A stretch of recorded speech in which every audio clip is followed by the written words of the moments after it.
The problem with making mods, at least for me, is polishing them. It's a lot of fun to come up with some new mod idea and watch it come to life and rapidly add new features, but then at the end you have to spend like 3 times as much time making sure all the details are right, the balance is good, the bugs are fixed. You get the idea. Especially with Minecraft mods where people tend to play on widely different versions of the game, backporting becomes a big concern. You really want your mod to be available for as many different versions of the game as possible so that players are able to fit it in with all the other mods that they enjoy that may only be available on certain versions. But then that means maintaining separate versions of the mod, which is a huge pain. Anyway, so the first Minecraft mod I made is called Peaceful Progression, and it allows you to get all hostile mob related items in peaceful difficulty. After releasing the mod, I got some helpful comments that I addressed in an update. For instance, I had forgotten to add ways of getting certain base game items, like Dragon's Breath, which is now obtainable by using a dragon effigy on a cauldron. I also added a raid effigy, and a quick aside for context, these boss effigies are the mod's way of replacing base game combat challenges with crafting challenges, where using the effigy acts as if you just defeated that combat challenge. So when the raid effigy is used, it gives you the Hero of the Village status effect, as well as a few different pillager drops. I also made it so that crafting these effigies costs you enchanting experience points, which made it a bit more balanced and ensures there's still a good deal of challenge. I also added more drops to the mobs added in the mod. For instance, the ender clams now drop clam meat, and to make wisps a bit more useful, I added an ectoplasm drop to them, which is then used along with bat wings to make phantom membranes. Ectoplasm alone can also be brewed into a levitation potion, which is one of the status effects required to get the How Did We Get Here achievement that is otherwise unobtainable in Peaceful. Also shout out to my fellow modder Mega Piggy who helped out with implementing a bunch of these things, as well as backporting the mod. There were many more changes we made, but I won't get into all of them because it was mostly a lot of rebalancing and small tweaks. So with that, Peaceful Progression is hopefully done. Next up, from reading the comments on my second Minecraft mod, Canadian Content, I had some more things I wanted to add there, but for starters, I should probably fix some bugs before adding new features, since those new features will then inevitably add even more bugs, so I should try to get ahead of it. First up, I forgot to make maple tree saplings compostable. That's pretty minor and an easy fix.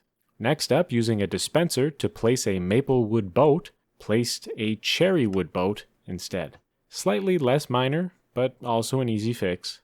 Lastly, oak signs were turning into maple signs when destroyed. This one was so bizarre and was not an easy fix. For some reason, this was a byproduct of making maple signs placed on walls drop the right item. I don't know why that, I basically had to bypass the regular item dropping loot tables to force it to properly drop the right signs, which is really weird. But now I get to add features, so that's good. First up, I added ducks to the mod. I don't know why I added ducks to the mod. This mod is supposed to be Canadian stuff, and don't get me wrong, there certainly are ducks in Canada, but there's also ducks on every continent on Earth except Antarctica. That's not exactly a Canadian exclusive, but I don't know, I like ducks, so boom, there's ducks. They're just reskinned chickens without the red thing on their neck. They also hatch from eggs if you throw eggs at the ground, just like in real life. And they give you feathers and meat on death. You can breed them by feeding them bread. And yes, I know bread is bad for ducks, but carrots are bad for rabbits, and Minecraft encourages you to feed them carrots, so I'm just following their lead on that. Continuing on with the reskinned animals, I made grizzly bears, which are at least only found in North America, so they are certainly more Canadian than ducks are in that way. To make them a bit more visually distinct from polar bears, I made their snouts a bit shorter so they aren't 100% just a reskin.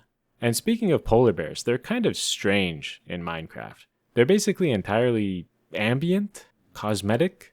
They don't really do anything besides make icy biomes a bit more interesting to look at. There's no reason to kill them, as you just get some cod from that, no unique item drops there, and they don't even attack you unless you attack them or their babies first. Still, I think they're just kind of cool to have around, so for grizzlies I've similarly made them just sort of decorative with the same attack behavior and only dropping some salmon instead of cod.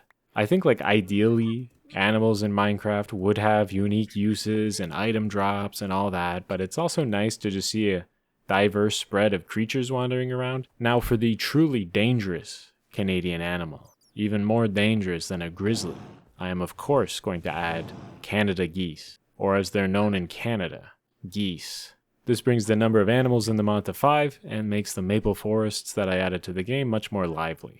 Unlike ducks or chickens, geese will fight back if provoked, but if you hit them enough they'll just run away. Same as with ducks, you can breed them with bread, and the eggs they drop can be thrown to hatch more of them. You can farm them for meat, but I feel like a lot of the different meat types in Minecraft are kind of redundant, so I have geese and ducks both drop waterfowl meat, since I don't really see the point of having two separate items for what would essentially be an identical food source. I will now immediately contradict my last point about not wanting to add redundant food sources by adding a new redundant food source, butter tarts. This was a food that a lot of the comments on the last video mentioned, and I liked the idea of adding it because 1, it's very Canadian, and 2, it gave a good opportunity to have a food item require maple syrup in a recipe. Like the other foods I added previously, I have them produced in the cooking pot crafting station that the mod adds. They're made with flour, milk, maple syrup, and eggs. From a chicken, a duck, or a goose, doesn't matter. I was very tempted to add butter as another intermediate ingredient, much like how I added cheese curds and gravy the other time, but I resisted the urge and I left it as milk. One last thing. To make up for the fact that ducks and grizzlies don't have any unique behaviors, I will instead add another unique behavior to the moose. So in the original version of the mod, I added these guys as a tameable mount that can walk on land or swim across water. Someone in the comments suggested adding a charge attack to the moose that would knock back enemies that it runs into, which was just such a fun idea that I had to do it. It took a few tries to get working correctly, but it ended up feeling really satisfying. To charge, you just have to double tap W, just like sprinting normally, and you send everything in front of you flying. So that's it for now. I still have a few more ideas for this mod, like I want to figure out how to add in beaver dams as custom terrain generation. And in general, I just want to exhaust all possible feature ideas before I start backporting it to multiple versions, so that I hopefully only have to do that once. Let me know if you have any other mod ideas in the comments.